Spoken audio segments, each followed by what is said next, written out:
আর ওনারা কে? হরিদাস পাল, তাদের জন্য রাস্তা আটকানো হবে? বন্ধ হয়ে যাচ্ছে, যান বাংলাদেশে, পাকিস্তান চলে যান, এখানে নামাজ পড়ুন, কে বলবে না? এখানে নম্বর। আর মুসলিমরা এই দেশের কোন হরিদাস পাল, এটা কি ধরনের কথাবার্তা? একটা বাজে মন্তব্য। তার সঙ্গে সঙ্গে বলবো, মুসলমানরা এই দেশের একটা মানে পার্ট অ্যান্ড পার্সেল। স্বাধীনতা সংগ্রামে মুসলমানদের বিরাট অবদান। দিল্লিতে যান আপনি, ওখানে ইন্ডিয়া গেটের ওখানে ম্যাক্সিমাম সব মুসলিমদের যারা শহীদদের নাম, যারা দেশপ্রেমিক বা দেশকে স্বাধীন করেছে। এখানে হিন্দু মুসলিমের ব্যাপার নয়, আমরা সকলে ভারতবাসী। সেই সংবিধানের শপথ নিয়ে সংবিধানকে লঙ্ঘন করা, এবং এই রেড রোডটা হচ্ছে কলকাতার একটা মানে প্রাণকেন্দ্র, মানে একটা হার্ট, হৃৎপিণ্ড। তো সেখানে এই রাস্তাটাকে এরকমভাবে অনির্দিষ্ট কালের জন্য বন্ধ করে রাখা, এটা সঠিক সিদ্ধান্ত নয়। প্রধানমন্ত্রী আসছে, যোগ দিবসে অংশগ্রহণ করবে, 21 তারিখে হবে, সেটা তো ভালো জিনিস, আমরা ওয়েলকাম করি। এবং রেড রোডেই হোক, তো সংশ্লিষ্ট দিনে হোক বা একটা দিন এরকমভাবে তার অনেক দিন থেকে বন্ধ রাখা, এটা একটা মানে বিচক্ষণ সিদ্ধান্ত নয় গভর্নমেন্টের, এটা ঠিক হয়নি। দেখুন, বেশ কিছু লোক বলতে যারা আপনার মুসলিম বিদ্বেষী যে সমস্ত ব্যক্তিগুলো, যারা বলবো আর কি, মানে দেশকে ভালোবাসে না, তাদেরকে সেই কথাই বলতে চাই। এখানে রেড রোডকে যে এই বিগত কয়েকদিন থেকে যে বন্ধ রাখা হয়েছে, সত্যি বিরাট একটা সমস্যা। আমি আজকে আলিপুর কোর্ট থেকে হাইকোর্টে আসছিলাম, আমার গাড়িটাকে ঘুরিয়ে দিল পার্ক স্ট্রিট হয়ে, বাউন্ড হয়ে। এবং এই রেড রোডটা হচ্ছে কলকাতার একটা মানে প্রাণকেন্দ্র, মানে একটা হার্ট, হৃৎপিণ্ড। তো সেখানে সেই রাস্তাটাকে এরকমভাবে অনির্দিষ্ট কালের জন্য বন্ধ করে রাখা, এটা সঠিক সিদ্ধান্ত নয়। প্রধানমন্ত্রী আসছে, যোগ দিবসে অংশগ্রহণ করবে, 21 তারিখে হবে, সেটা তো ভালো জিনিস, আমরা ওয়েলকাম করি। এবং রেড রোডেই হোক, তো সংশ্লিষ্ট দিনে হোক বা একটা দিন এরকমভাবে তার অনেক দিন থেকে বন্ধ রাখা, এটা একটা মানে বিচক্ষণ সিদ্ধান্ত নয় গভর্নমেন্টের, এটা ঠিক হয়নি। আর বিগত দিনে আপনার এই ঈদের নামাজকে কেন্দ্র করে মুসলমানদেরকে রেড রোডে নামাজ পড়তো, এরা দীর্ঘদিন ধরে পড়ে আসতো। তো এখনকার সরকার বলেছিল যে রাস্তা বন্ধ করে কোনো নামাজ হবে না, কেন সব জনসাধারণ অসুবিধা হবে। তো তার জন্য বিকল্প ব্যবস্থা করেছিল রেড রোডে নামাজের, এটা খুব ভালো ব্যবস্থা। ব্রিগেডে নামাজ হলো, কোনো অসুবিধা নেই, আমরা সকলেই মানে মুসলিম সমাজ এরা খুশি মনেই ওটা মেনে নিয়েছিল। এখন এই মুসলিমদেরকে নাম নিয়ে একটা টিআরপি পাওয়ার জন্য কিছু কিছু মিডিয়া বলছেন বলুন, বা কিছু কিছু রাজনৈতিক মুসলিম বিদ্বেষী যে সমস্ত রাজনৈতিক নেতারা, তারা সেখানে কিছু কিছু গরম গরম বক্তব্য দিচ্ছে, এটা ঠিক নয়। তো সম্প্রতি আমি দেখলাম দিলীপ ঘোষের একটা বক্তব্য, অত্যন্ত মানে দায়িত্ব জ্ঞানহীন বক্তব্য। কোন হরিদাস পাল? পাকিস্তানে যাও, বাংলাদেশে নামাজ পড়ো। আরে তোমার মুসলমান নাকি তোমার কাছে দরবার নিয়ে গেছে নাকি, বলেছে নাকি যে এটা কেন করছেন, বা এই প্রতিবাদ হয়েছে নাকি? আর হলেও যদি, সেটা তো ন্যায্য হবে, এক নম্বর। আর মুসলিমরা এই দেশের কোন হরিদাস পাল, এটা কি ধরনের কথাবার্তা? একটা বাজে মন্তব্য। তার সঙ্গে সঙ্গে বলবো, মুসলমানরা এই দেশের একটা মানে পার্ট অ্যান্ড পার্সেল। স্বাধীনতা সংগ্রামে মুসলমানদের বিরাট অবদান।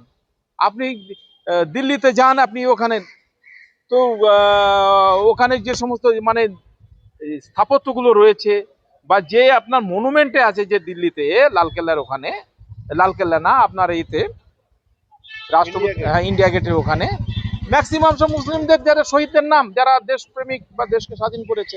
এখানে হিন্দু মুসলিমের ব্যাপার নয়, আমরা সকলে ভারতবাসী। তো এখানে একটা বিভাজন সৃষ্টি করা, এটা ঠিক নয়। আর দিলীপ ঘোষ সাহেব, ওনাকে আমারও ভালো লাগে, কথাবার্তা চাঁচা ছেলে কথা বলে ভালো, এবং ব্যায়াম ট্যাম করে, ভালো একটা শরীরচর্চা করে। কিন্তু সেই ব্যক্তি এই ধরনের দায়িত্বহীন মন্তব্য করলে এটা ঠিক নয়। কেননা উনি আজকে মন্ত্রী হয়েছে, তার আগে ওনাকে শপথ বাক্য পাঠ করতে হয়েছে, সংবিধানের শপথ, যে সংবিধানে সেকুলার কথা বলা আছে। তো সেই সংবিধানের শপথ নিয়ে সংবিধানকে লঙ্ঘন করা এবং সংবিধান বিরোধী কথাবার্তা বলা, এটা ঠিক নয়। এবং আমি বলবো, রিকোয়েস্ট করবো, যে না, নতুন মন্ত্রী হয়েছে, তো উনিও হয়তো সেরকম নিজেকে সংযম রাখতে পারেনি, তো না, আগামী দিনে সংযম হয়ে কথা বলাই উচিত। বেশ বেশ কিছু মিডিয়া পার্সন আছে, তারা যখন দিলীপ ঘোষকে এই প্রশ্নগুলো করছে, দিলীপ ঘোষ যখন মুসলমানদের যাচ্ছেতাই করে কথা বলছে, তখন কিন্তু দিলীপ ঘোষকে কি মনে করে দিচ্ছে না কোনো মিডিয়া যে আপনি তো সংবিধানের শপথ নিয়ে মন্ত্রী হয়েছে, তখন কিন্তু বলছে না। কিন্তু মুসলমানেরা তো বলছে না যে এখানে আমরা নামাজ যোগাযোগ হচ্ছে, আমাদের কোনো সমস্যা আছে। তাহলে এই যে ফালতু ফালতু যে মুসলমানদেরকে জাগিয়ে দেওয়া হচ্ছে, মুসলমানদের কাছে, হিন্দু ভাইদের কাছে একটা খারাপ করে দেওয়া হচ্ছে, এটা কি মিডিয়া কাজ? দেখুন, মিডিয়া যে কাজগুলো করছে, মিডিয়া তো জানে যে আপনার যারা বিজেপি যে সমস্ত দলের নেতারা, এরা একটা হিন্দুত্ব এজেন্ডা নিয়েই এদের ভোট প্রচারে এরা জয়ী হয়েছে, এবং সেখানে যথারীতি মুসলিম বিদ্বেষী একটা কথাবার্তা চলেই আসে। তো সেই হিসাবকে কেন্দ্র করে মিডিয়াম লোকেরা দিলীপ ঘোষের কাছে প্রশ্ন তুলেছে। কিন্তু আমি সর্বোপরি বলবো, মিডিয়াদেরও উচিত কিছু কিছু, তাদেরও তো একটা দায়িত্ব আছে, একটা সংহতিকে রক্ষা করা, আমরা ভারতবাসীর অক্ষুণ্ণতা রক্ষা করা, এবং আমরা সকলেই যাতে এক। তো কিছু কিছু প্রশ্ন এমন করেছে, তার রিপিটে হয়তো উনিও সংযম না থাকতে পেরে ওনার মনের কথাটা উনি বলে দিয়েছেন। তো কি বলবো আর, এগুলো একটা ট্রেন্ড হয়ে যাচ্ছে, এবং আইন সত্যি শতপ্রণোদিত ভাবে এই সমস্ত লোকের বিরুদ্ধে মানে অ্যাকশন হওয়া উচিত। মুসলমানেরা কোনো যদি বিতর্ক কথা বলে, হুমায়ুন কবির আপনারই বন্ধু লোক, তিনি মুর্শিদাবাদে 70 এবং 30 নিয়ে একটা মন্তব্য করেছিল, দীর্ঘদিন চলেছে, এখনো চলছে। কিন্তু দিলীপ ঘোষ এখনো মারাত্মক কোনো মন্তব্য করলেন, কোনো মিডিয়াতে আমরা কভারেজ বা কোনো বুলেটিন দেখলাম না। দেখুন, এই বর্তমান যা পরিস্থিতি চলছে, এখন সংবিধান যেন এখানে একটু মানে ঘুমন্ত অবস্থায় আছে, সংবিধান সজাগ নেই।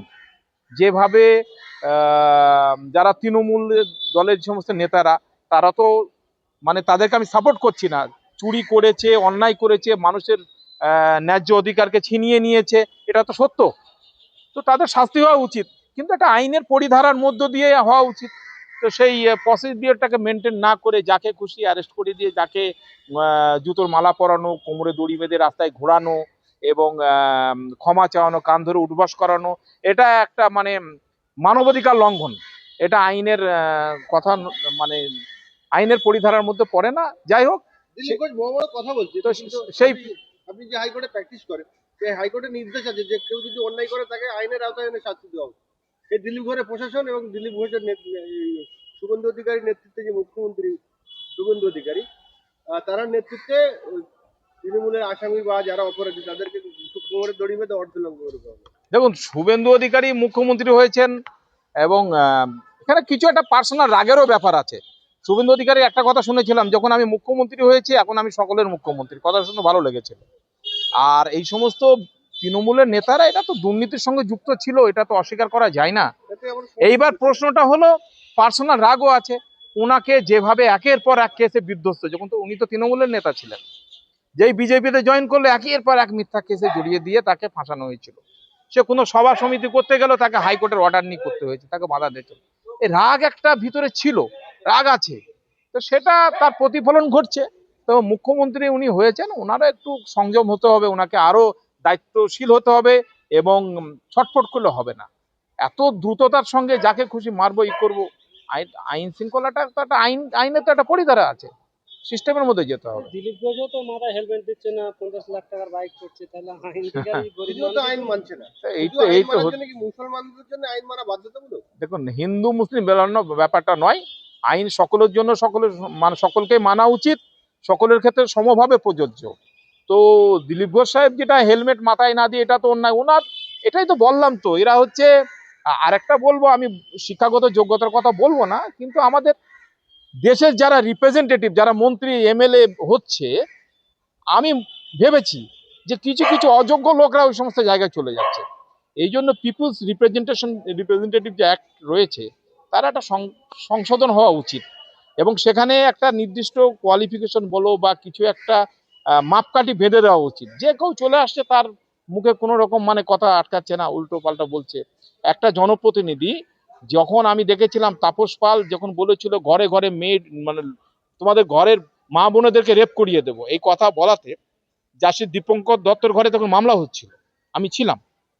তো দীপঙ্কর দত্ত ওই মন্তব্যের কারণে তাপস পালের বিরুদ্ধে যে মামলাটা হচ্ছিল, সেখানে বারবার বলছে, তুমি একটা ল মেকার, তুমি আইন প্রণেতা, তুমি আইন সভার সদস্য, তোমার মুখ থেকে যদি এই ধরনের কথা বার হয়, তাহলে সাধারণ পাবলিকরা তো আইনকে তো হাতে নিয়ে নেবে। তুমি এই দায়িত্বজ্ঞানহীন মন্তব্য কেন করলে? বারবার এই প্রশ্নে তাপস পালকে কিন্তু বিদ্ধ করেছিল। সেরকম দিলীপ ঘোষ সাহেব, তুমি আইন বিরুদ্ধ কথাবার্তা, এটা ঠিক নয়। তুমি প্রদর্শন করছো, হেলমেট ছাড়া বাইক চালাচ্ছ, বিরক্ত দেখাচ্ছ, হেলমেট এটা তো নয়, তোমাকে প্রমোট করতে হবে হেলমেট সকলে পড়ুক। কেননা তুমি আর সাধারণ নও, তুমি বিজেপির নেতা নও, তুমি একটা রাজ্যের মন্ত্রী। এটা করতে হবে। দিলীপ ঘোষ মহাশয়, এটা বললাম নতুন হয়েছে, ওনাকেও হয়তো ওনাকে একটু বুঝে উঠতে সময় নিচ্ছে।